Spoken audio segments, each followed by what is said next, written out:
오늘은 그 가습기 살균제 피해에 대한 두 번째 시간입니다. 제가 지금 목소리가 조금 경향이 조금 이렇게 톤이 높아져 있는데요. 좀 이해를 해 주십시오. 그 오늘 환경부와 산업통상자원부에 제가 정보 공개 신청을 요구를 했더니만 또 뭐 이상한 답변을 전화상으로 해와서 통화한다고 조금 이제 격해진 그런 상황입니다. 오늘은 그 가습기 살균제 질환, 가습기 살균제 피해의 심각성에 대해서 한번 더 말씀을 드리고 싶어서 이 영상을 올리게 되었습니다. 가습기 살균제 질환이 의 심각성은 사실상 지금 현재의 통계로 이렇게 말씀을 드릴 수가 있는데, 지난 시간에도 말씀을 드렸지만 지금 뭐 피해 신고를 안 하고 있는 사람들도 많다고, 뭐 어떤 경우는 뭐 20만에서 30만, 또 어떤 그 전문가분들은 뭐 50만 이상을 얘기하시는 분들도 있습니다. 그 노출된 어, 한 18년 동안, 19년, 18년, 뭐 약 20년 동안 그 판매된 전사의 제품의 숫자가 한 1000만 병 정도 된답니다. 뭐 그 중에서 단위가 500ml도 있을 것이고요. 또 1000ml도 있을 것이고, 예. 그래서 사용자는 한 500만 정도, 500만 정도라고 예상을 하니까 그 중에서 노출이 돼서 질환을 겪고 있는 사람들은 약 한 50만 정도로 추정을 하고 있는데, 너무 시간이 이게 길게 지연이 된 거잖아요. 1994년부터 시작이 돼서 2011년, 2011년 무려 18년인데 2011년 이후에도 사용하시는 분들이 많아요. 실질적으로 뭐 옥시 제품만 그때 해수가 됐었으니까 CMAT, MIT 성분이 들어간 SK, SK에서 원료물질 제조하고 뭐 애경이나 이렇게 판매했던 그 살균제들은 그 이후에도 한 1, 2년 더 판매된 걸로 알고 있습니다. 그러니까 실질적인 숫자는 더 많이 된다고 봐야 되겠죠. 그래, 이 피해 심각성은 지금 신고된 내용만 종합하면 2020년 이번 달이 5월 달인데 현재 이제 가습기 살균제 종합지원센터, 그러니까 환경기술원 산하에 있는 것이죠. 거기서 이제 데이터를 낸 게 피해 신청자가 6,780명이고요. 생존자는 5,230명, 사망자가 1,550명, 이렇게 되는데요. 이 중에 태아 피해가 56명이 있습니다. 태아 피해란 얘기는 태아만 피해가 있는 게 아니고 산모까지 포함한 거죠. 그러니까 사실 따지고 보면 태아도 생명이지 않습니까? 그리고 하나의 인간으로 봤을 때, 그 숫자는 두 배가 되는 것이죠. 56명이면 102명 정도라고 봐야 되겠죠. 그리고 30세 이하의 피해자들이 한 1000명, 1000명 정도가 됩니다. 이 숫자를 왜 말씀을 드리냐 하면 전체 피해자는 약 7,000명, 6,780명이라고 이렇게 하는데, 지금 현재도 이게 이제 특별법이 뭐 제정이 되고 뭐 개정이 되고 하면서 사회에 이제 가습기 살균제 피해에 대해서 많이 좀 알려진 부분이 있습니다. 그전에는 피해자 접수가 미비했었는데 근래에 들어와서는 월 20에서 30명 정도의 피해자 접수가 늘어난다고 그렇게 지금 특조위에서 말하고 있습니다. 그러니까 이게 지금 피해자가 이제 더 이상 없다 이런 얘기가 아니고 피해자가 점점 늘어난다. 어쩌면 눈덩이처럼 계속 늘어날 수도 있다. 이렇게 보아야 하는 것이죠. 제가 30세 이하 태아 피해를 말씀드리고 30세 이하 뭐 1000여 명 정도를 말씀을 드렸는데, 기성세대들은 저를 포함해서 기성세대들은 뭐 그 숫자가 얼마나 되는지 정확히 파악은 못했지만 저도 뭐 요즘 100세 시대라고 하지만 사실 반을 넘게 살았습니다. 그렇게 어느 정도 삶을 살았던 사람들은 조금 별개의 문제지만 이 태아 피해하고 유아 피해, 그리고 산모들의 피해, 그리고 젊은 사람들의 피해, 30세 이하의 사람들의 피해.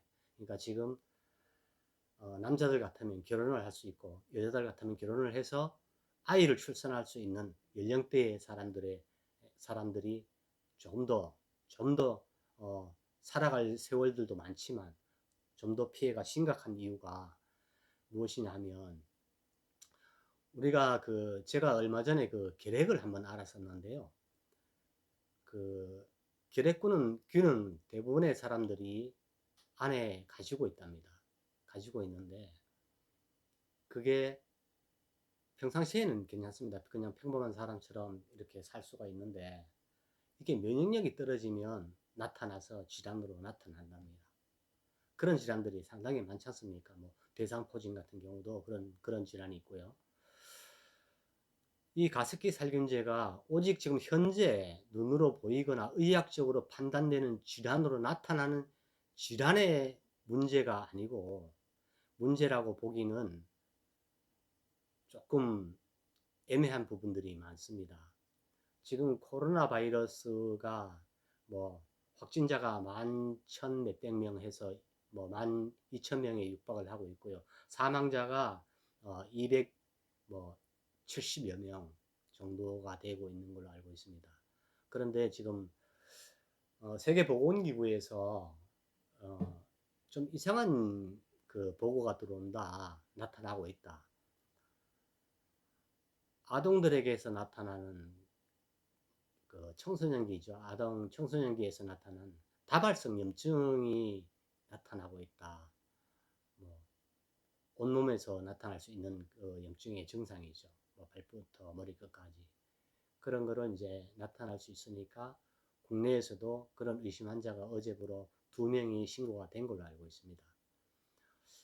이 얘기를 말씀드린 거는 가습기 살균제도 마찬가지입니다. 대부분의 사람들이 노출 확인만 받고 피해자, 질환자로 인정을 못 받고 있는 사람들이 더 많습니다. 그런 사람들이 지금은 별로 질환이 약하고, 질환이 나타나도 약하기 때문에 인정 못 받는 사람들이 있고, 노출은 확인됐지만 질환이 거의 없는 사람들도 있을 것입니다. 그렇지만 이 가습기 살균제의 독성분이 몸에 축적이 되어 있는 것은 분명하지 않습니까? 뭐 얼마나 많이 축적이 되느냐에는 사람 각 개인별로 틀릴 것이고요. 이렇게 축적이 되어 있는 것들이 어느 시기에 몸의 면역력이 약해졌다든가 나이를 들어서 나타날 수도 있고요. 또한 얘들이 몸속에서는 다이 환경부나 관에서 의뢰한 우리가 소위 말하는 관쟁이 의사들이 하는 얘기는, 이 화학적 독성분이 노출되고 나서 노출 사용을 중지하고 나서 2년이 지나면 몸속에서 배출된다고 얘기를 합니다. 그거는 그 사람들이 의사니까 물론 저보다는 지식이 많겠지만 그 사람들이 사람을 대상으로 이 실험을 해본 적은 없지 않습니까? 또한 뭐 동물을 대상으로 실험용 쥐를 대상으로 했더라도 2년 후에 이것이 동물인 실험지에서 다 빠져나갔다, 이런 근거는 없습니다. 그 사람들이 갖고 있는 의학적 지식으로 얘기하는 것입니다. 또 그렇지 않다고 주장하는 의사들도 있어요. 그거는 그러니까 상반되는 것이니까, 이쪽 얘기도 지금 신뢰할 수 없고 저쪽 얘기도 사실은 신뢰할 수 없어요. 중립적인 입장에서 볼 때 저희들이야 안 나간다는 쪽의 의사들의 말을 신뢰하고 싶죠. 그렇지 않습니까? 팔이야 안으로 굽는 법이니까. 자, 그런데 이 가습기 살균제의 독성분이 젊은 층에서 안 나타나더라도 나이 들거나免疫력이 약해졌을 때 질환으로 나타날 수 있다, 이런 문제도 있고요. 또 어떤 문제가 있냐 하면, 이 가습기 살균제의 독성분이 몸에 축적되어 있는 상태에서 결혼을 해서 아이를 출산했을 때 어, 어느 남자 쪽이 가습기 살균제 독성분 보유자고 여자 쪽은 괜찮다. 또 여자 쪽이 가습기 살균제 보유자고 결혼한 부부를 얘기한 겁니다. 어, 여자 쪽이 가습기 살균제 독성분의 보유자고 남자 쪽은 괜찮다. 아니면 또 양쪽 다일 경우도 어쩌면 뭐 확률적으로 낮지만 있을 수도 있잖아요. 그럴 경우 자, 태어나는 이세의 영향이 있을 수도 있지 않느냐. 물론 없을 수도 있겠지만 있을 수도 있다는 것을 배제할 수는 없지 않습니까? 완전히 배제할 수는 없잖아요. 자, 그랬을 경우에는 이 문제가 어마어마하게 심각한 문제입니다. 유전적인 요인이 될 수도 있다는 것은 어마어마하게 심각한 문제예요. 얼마 전은 아니지만 일본에 뭐 쓰나미가 나서 후쿠시마 원전이 뭐 피해를 입어서 방사능이 많이 유출이 됐지 않습니까? 방사능은 이세에게 유전되는 경향도 많은 것으로 알고 있습니다. 자, 그렇다면 이 가습기 살균제 문제는 우리의 노출자, 그리고 질환자, 이 피해자들 당대에서만 끝난다고 봐야 되는 문제냐? 아니면 이세까지 전해질 수 있는 심각한 문제이느냐? 여기에 이 딜레마가 있습니다. 저 같은 경우나 저희 집사람 같은 경우도 피해자지만 물론 그 아내가 훨씬 더 많이 심각합니다. 아들이 아직 만 30이 안 됐거든요. 28살인데 그 피해자란 말입니다. 그 증상이 나타나는 것은 뭐 크게 그렇게 많이 나타나지는 않아요. 집사람이 앓고 있는 질환의 유사한 점을 몇 가지 빼닫긴 했어도 나타나지 않는데 우리 아들도 만약에 이것이 유전이 된다면 참으로 심각한 문제가 아닌가 그렇게 생각합니다. 우리가 가습기 살균제 피해자들이 지금 정부에 외치고 요구하는 것은 가해 기업들의 진정한 사과와 또한 정부도 책임이 있으니까 정부도 진정한 사과와 그리고 충분한 배상과 보상을 요구를 하고 있죠. 사실은 그 안에 들어가는 핵심은 충분한 배상과 보상, 징벌적인 배상과 보상을 해야지 이 사건의 재발을 막을 수 있는 길입니다. 거기에 보상의 주체는 정부도 돼야 될 것이고요. 그래야지 정부도 뭐 기업만 이런 일을 다시는 하지 않으면 됩니까? 정부의 관리 감독도 또 그렇게 이루어지지 말았어야 될 것인데 이런 피해가 있고 나니 다시는 관리 감독을 철저히 해서라도 기업이 불법 행위를 하더라도 관리 감독만 철저히 했더라도 이런 문제를 이렇게 크게 키우지는 않지 않았겠냐는 생각을 합니다. 그래서 기업도 마찬가지고 기업도 배상과 보상에 동참을 해야 됩니다. 같이 해야 됩니다. 기업만 하는 것이 아니고 따로따로 해야 되는 것이죠. 그렇게 돼야지 이 사건의 재발을 막을 수 있습니다. 그게 핵심입니다. 배상과 보상이 핵심입니다. 뭐 가해 기업에서 눈물을 흘리고 무릎을 꿇고 정말 죄송하다고 사과를 한다 해서만 끝나는 일은 아닙니다. 핵심적인 내용은 그 사람들이 돌아서면 사과를 하고 돌아서면 끝이죠. 그렇지만 그 사람들에게 다시 이런 일을 못하게 하는 방법은 징벌적인 배상입니다. 충분한 손해배상 플러스 징벌적인 배상입니다. 그게 되어야지만 다시는 이런 일이 재발하지 않죠. 우리 후세들이 우리 2세들이 3세들이 다시는 이 땅에 살면서 그런 유사한 일을 겪지 않죠. 이 화학적 참사는 지금 건국 이래 처음이라고 말씀들 합니다. 최대의 화학적 참사라고 얘기들도 하고요. 하지만 어쩌면 우리가 이같이 유사한 사건들이 있었는데 모르고 넘어갔을 수도 있습니다. 지금은 정보화 시대이기 때문에 이런 것들이 공유가 되고 뭐 방송을 한번 하면 그것들이 뭐 유튜브나 아니면 포탈로 통해서 SNS를 통해서 이렇게 정보가 공유가 되지만 지금은 뭐 밴드라든가 뭐 카카오톡이나 뭐 이런 것들이 이런 그 공유 수단들이 많지 않습니까? 그렇지만 옛날에는 그런 수단들이 없었죠. 오직 그 공영방송에서 방송하는 그 뉴스의 내용만 가지고 아니면 시사 프로그램의 내용만 가지고 그거를 이제 판단하고 이랬었는데 뭐 구미에서도 뭐 예전에 그 화학 그 물질들이 유출이 돼서 뭐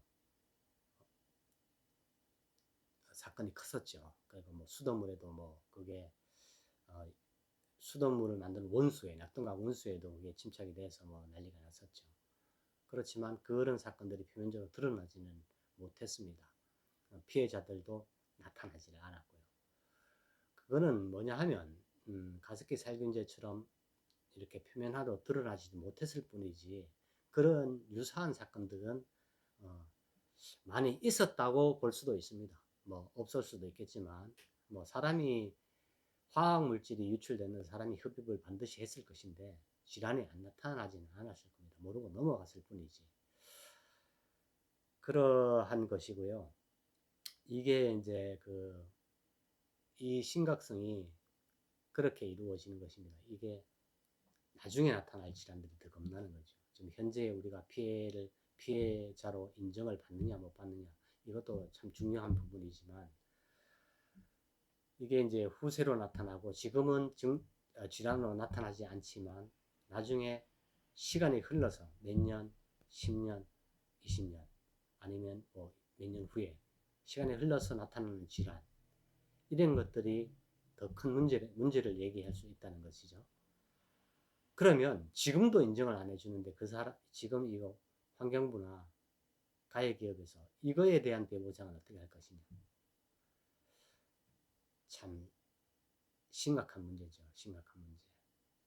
그래서 그런 면에서 이 가습기 살균제 피해에 대한 심각성이 있다는 것입니다. 물론 뭐 이런 그 피해 보상에 대한 얘기는 또 다음 편에서 다루겠지만 이러한 문제들이 있기 때문에 이러한 문제는 비록 지난번에도 말씀을 드렸지만 가습기 살균제 피해자들만의 문제는 아닙니다. 이게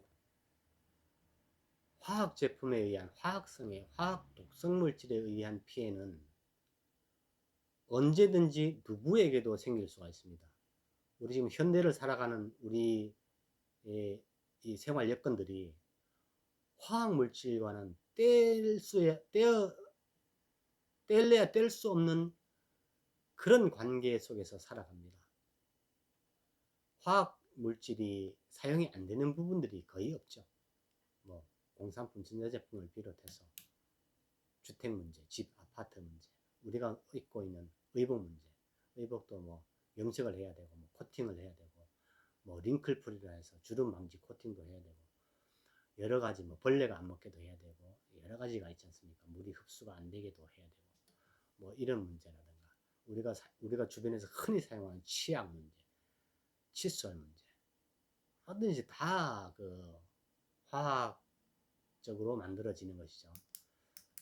또 비누 문제, 뭐 샴푸, 린스, 각종 방향제, 모기나 파리를 잡는 스프레이 종류, 또 자동차,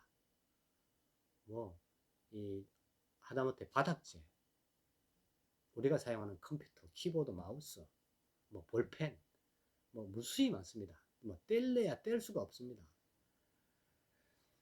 그런 화학 물질들은 주변에 늘 안고 살아가는데 이런 피해자들이 참사가 아니라 할지라도 이런 피해자들이 언제든지 발생할 수 있는 것입니다.